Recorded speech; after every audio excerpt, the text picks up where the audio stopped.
Well, everybody, welcome to Lone Birch Farms and our new YouTube channel. Before we begin, if you would, make sure to subscribe to the channel, ring that bell so you get notifications when we launch new videos. But welcome to our little farm here in Northeast Ohio and Salem. This is our little flock of chickens.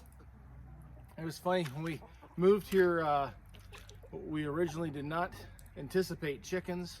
Actually, my wife loved this piece of property and she wanted too many Highland cows. And after a few months of my oldest son Noah pestering her about chickens, she finally walked into Tractor Supply with us and saw little baby chicks. And at that point, she said, well, I'm not afraid of those, let's try it out. So now we have about 20 chickens here, and we get about 14 to 15 eggs a day on average. And then Daisy is our little duck, who's new to the farm here just a few weeks ago, and we'll be building a duck house for her down by the creek, and trying to get her maybe one or two friends as well. My understanding is duck eggs are amazing for baking. So if any of you have baked with duck eggs, leave a comment below and show some pictures maybe of some things you've made with duck eggs. But other than that, we have chickens that lay blue eggs, brown eggs, light brown, dark brown, speckled, and we have some Easter eggers here, which are the original chicks that we got at Tractor Supply. They're just about ready to start laying eggs, and those will be, or not Easter eggers, olive eggers, and those will be a green egg. So if you were like me beforehand, you went to the grocery store, you saw brown eggs, you saw white eggs, that was basically it. But come to find out that there's a ton of different colors, and depending on the breeds that you breed together, allows you to come up with a mix of different shades and variety. So we really look forward to just the different colors that we get. Now, if anybody's ever had a farm fresh egg versus an egg bought at the store, you'll know what I mean when I say they're a lot creamier, and most of the time they're going to be darker in color. A store-bought egg typically is going to be more yellow. The yolk is more yellow, where the eggs that we get from these chickens, it's very almost an orange color. Very creamy, really rich, and man, there's a difference. So it's a nice thing here to have them giving us fresh eggs every day. The family definitely enjoys them. The kids, I think, make probably at least if not two egg sandwiches a day. It seems like. But we also sell the eggs to different friends and family, and basically the proceeds that we get from selling those eggs pays for the feed. So it doesn't really take much to upkeep these at all. We already had a shed here that wasn't being used for anything. We've built an extension on for the coop to protect them at the night and give them an area to run in their bad weather. But other than that, food that they eat is pretty much paid for, and we open the doors every day and let them out. And it's a nasty mud pit right now, thanks to Northeast Ohio just always being like this during the winter months. But also they go throughout the property over into the pastures and so forth too, and are always just ranging about. So really it's been economical having them, and also been able to benefit from some amazing eggs.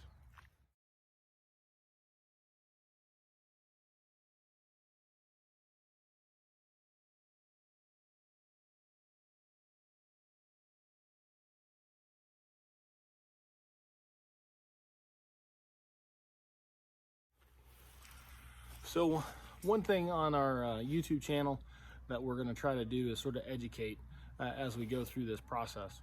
Now, me and my wife both grew up in Ohio, but we were not raised on a farm or a lot of livestock.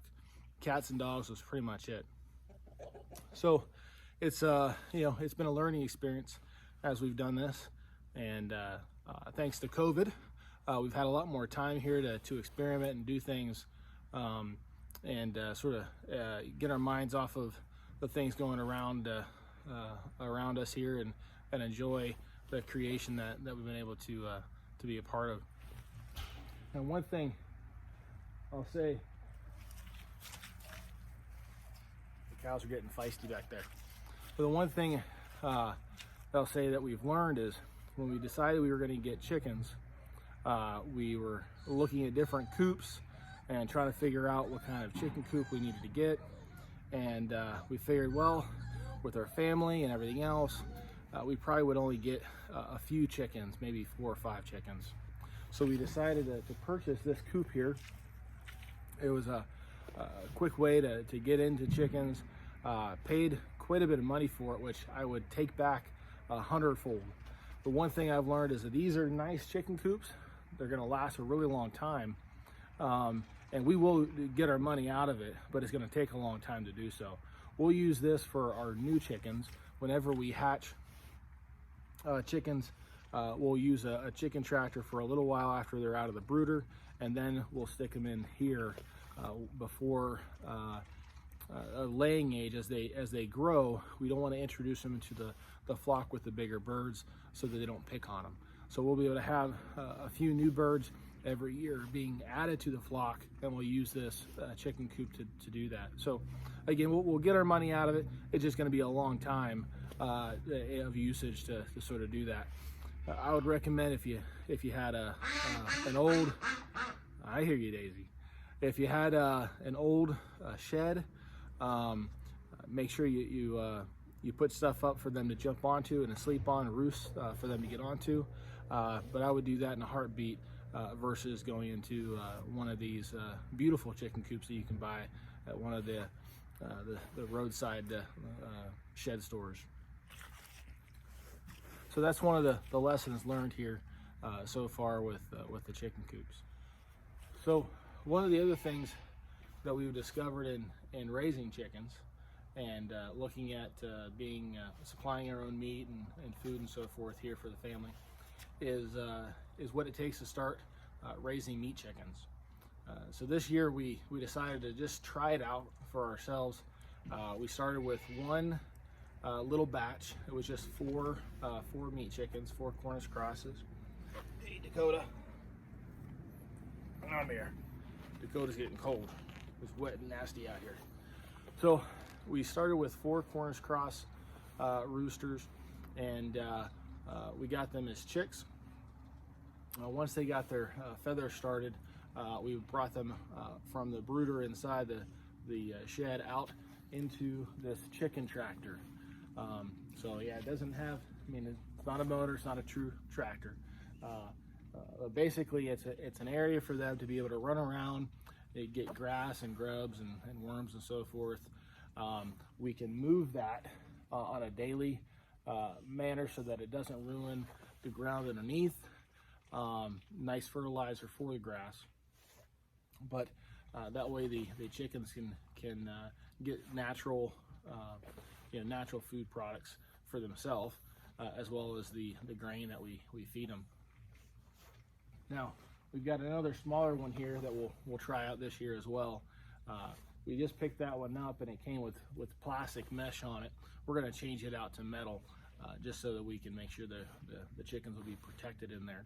But in this one behind me, come the spring, we'll probably have about 30 Cornish cross chickens in there. And we'll move it up and down the property and into the pastures on a daily, again, on a daily fashion. We'll move it around and open the door. I got to fix the door on it. The weather has definitely beat it up. This chicken tractor in the middle of the summer or spring, basically it cost me, probably about $30 in chicken wire, and the rest of the material we had just laying around in the barn. So we were able to put this together pretty economically and have a nice safe place outside for the chickens to grow. and get nice and plump. So again, next summer, it takes about 10 weeks from day-old chicken or chick to be butcher ready. And so we'll start with 30 next year. We're going to do a batch of 30 first thing in the spring, and then maybe do an additional 30 later on in the summer. That'll give us enough meat here to feed the family. There is 6 of us, but then also some meat to sell off to the community. And the nice thing there is there's no hormones and antibiotics and everything else that's going into those. Oh, I know. So I know where the meat comes from. It'll be nice and healthy, and it's healthy for us. But that's just another thing here that we've started doing on the farm. So here's the inside of the chicken coop. Real simple. We've got some roofs here for them to bed on at night. We got a door here to keep the breeze out, so there's no breeze in the winter. One thing that happened a few weeks ago, or this past week and a half, we had a really cold spell here, and so the temperatures got down real cold. We had a chicken, instead of roosting on the roost, roosted there on the windowsill, and it got frostbite, and unfortunately we passed away. So really simple. Make sure there's enough bedding on the floor, which we're gonna put more bedding down today to make sure that the ammonia and so forth from the droppings isn't strong. That's one thing that real quick chickens can get respiratory infections based on the ammonia from their droppings. So we make sure we'll come through and we'll turn this bedding. We'll put new bedding down on top, and when we do that, essentially it'll start composting itself and break down. So we'll get working on that here just in a few minutes, but thought I'd give you a tour here of the inside. Basically, a couple sticks of 1x1 to create some roofs for them. We found an old plank and put some 1x2s on there for steps. And then one thing we had to add this winter was a door. We really don't have a big breeze coming through this way normally with the way that the chicken coop is situated with the winds. But we had a nice cold spell down to about 5 degrees, and one of our olive eggers that we raised from a chick, instead of roosting on top of the roost, actually roosted in the windowsill or the doorway there, and so it got frostbit, and unfortunately we lost one a few weeks ago. But so now in the winter we've learned, we drop the door down and make sure that they can't roost there. It also does make sure there's no breezes that do come in, but we do want to keep it open during the day, just to make sure there's ventilation in here. Again, the droppings and so forth of the chickens does have a high ammonia content, so we want to make sure that there is always good airflow and so forth. But so this is our chicken coop. Our eggs are over here, and we'll sort of show you. So for the amount of chickens we have, it's sort of said that you could have a billion nesting boxes for them to lay eggs in, but really when it comes down to it, they're going to be very selective. We've got 6 nesting boxes here, and the funny thing is one box never has an egg in it. So 5 of the 6 boxes they use, one for some reason they never use. But we've got Ezra collecting some eggs there. You see his hands poking out. We'll have him come in here, actually collect some, and we'll show some of the colors of the eggs that we're getting right now. And, I think we got 13. We got 13 today? Yeah. Okay. What do we got? Some boo. So here's one of our Americanas. So the Americana lays a blue egg, a light blue egg. So we've got 4 of those right now. 3 of the 4 are laying. And then we've got a whitish pink egg here. This comes from our Australorp. We only have one, so we only get one of those a day, and she's pretty consistent. And then we've got some ISAs and what's the other one? Oh, Red Productions. So lots of different colors here. One thing that we're missing is our dark brown eggs. We're going to look for some black copper Marins, and they lay a very dark, almost chocolate-looking color egg. And so we'll add that to the mix. But just as you can see, I mean, the different colors of brown that come from each one of the chickens is pretty crazy. Again, there's a lot more than your traditional white eggs that you find at the store. So one of the other things that we've discovered with eggs is that they'll actually last a while on the counter without having to be refrigerated.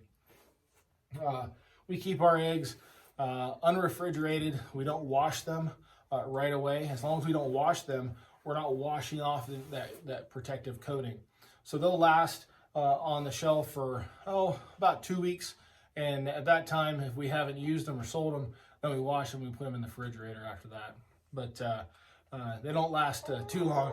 So typically, we're taking them right off of the. So we've got an egg rack that we put it on, and we'll pull those, wash them, and cook our fresh eggs in the morning. But you may notice a little something back there in the background. So we'll take a look at those next.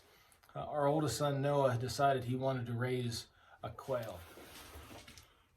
Guys, are you gonna help me? You gonna get one out? All right. You get one out? Okay. So, as I said, Noah, our oldest son, he decided that he wanted to raise some quail and sell quail eggs to local restaurants and so forth. So he's got a few clients that are buying every so many weeks. A couple dozen, one that bought 10 dozen a few weeks ago from us. So he's got quite a few in here. This is our first attempt of building a quail hutch. Basically, it's very similar to a rabbit hutch, and we've learned a lot from it. We're gonna probably use this as our new brooder and move it over to the other side of the shed in here and build a taller one that actually has an angle to the bottom floor where the eggs will roll out, so you can just collect them right from there. The girls are afraid to open up and get in there. These guys will sort of fly out at you if you're not quick. But there you go. So these are the eggs. You see they're pretty tiny. Where's the other ones at? Here we go. So a little comparison. Normal egg, quail egg. So real tiny.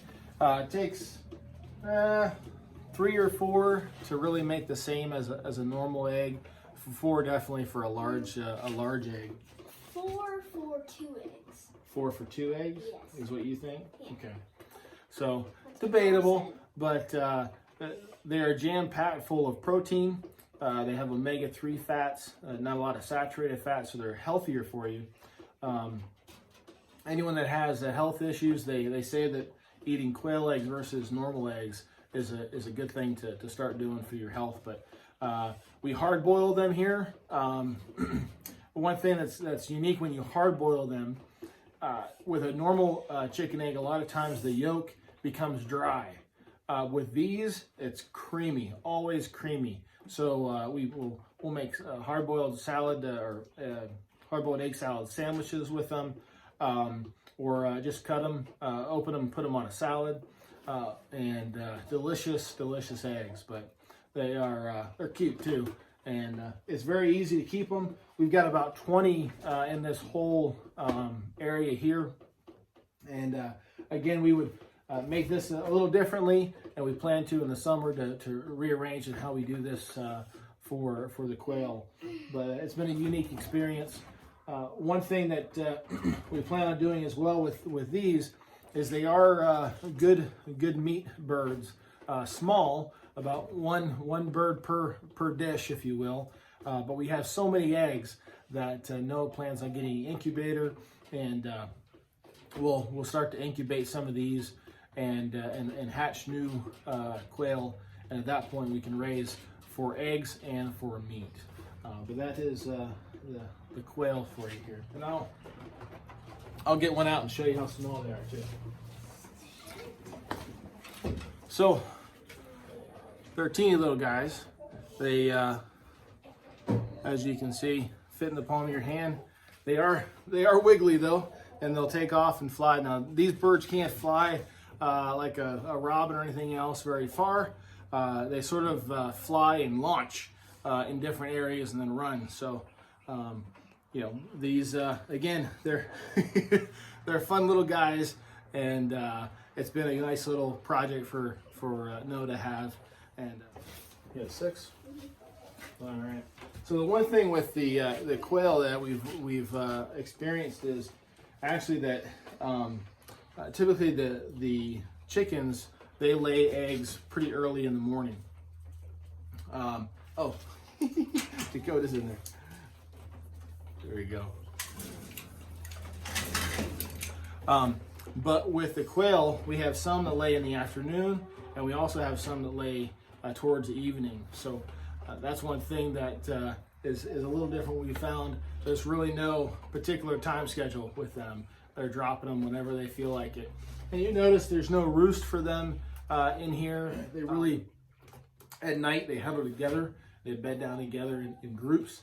They do like to climb and move around a lot, but they do not roost on a roost like a chicken does.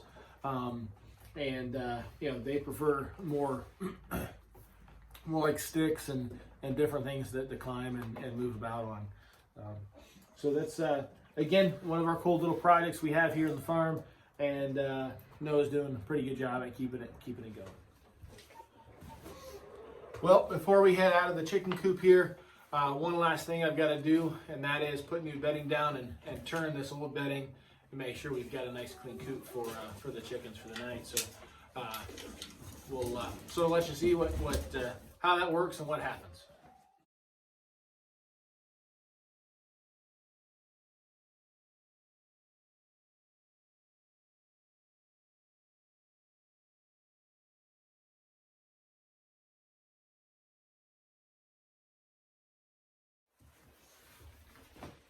Now, the one thing that we do too in the chicken coop is we hang the food inside here as well as the water. With the food, we keep lower to the ground, but still keep it suspended so that they're not stepping on it. With the water, we keep it actually at a higher level. Again, we don't want them to be able to poop or anything like that in the water, and we just keep it a little higher so that we don't get anything in it. We found that's worked best for us here. And then the last thing we do is we've got a couple litter boxes full of soot, actually, from a fireplace. Especially in the wintertime, being muddy and nasty outside, there's no place for them to create a dust bath. And that's literally what we do here. We do put some medication in there that will get rid of mites as well. Make sure there's no mites. Hey.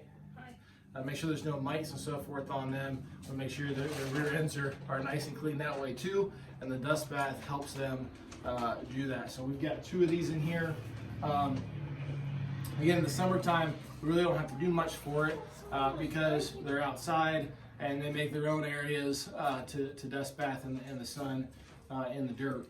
But definitely in the wintertime, they need a place to come in that's dry for them to do the dust bath.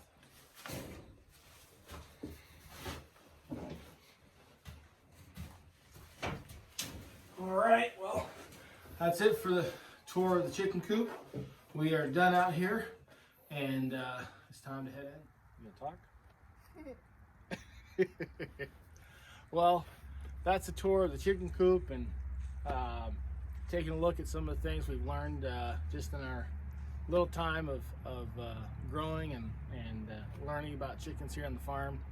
Ezra, you want to wrap it up for us? Subscribe, hit the notification bell. Is that it? Yeah, I think so. Nobody can even hear you. I said yes, I think so. All right. Well, thanks for watching Lone Birch Farms here in Northeast Ohio. And I got to finish up by putting out some seed. Well, that does it for us. I've got to start putting seed out in this mud. Hopefully it helps so that we can have grass grow back in the spring here. But anyways, enjoy the rest of your day. And again, subscribe, hit that notification bell to let you know when we post a new video. If there's anything that you saw that you thought was interesting, if you want to know some of the chickens' names, comment below and I'll make sure to put some of the names down there. I'll have to ask the kids though, because they're the ones that name them all. And we'll go from there. Have a good one. Bye.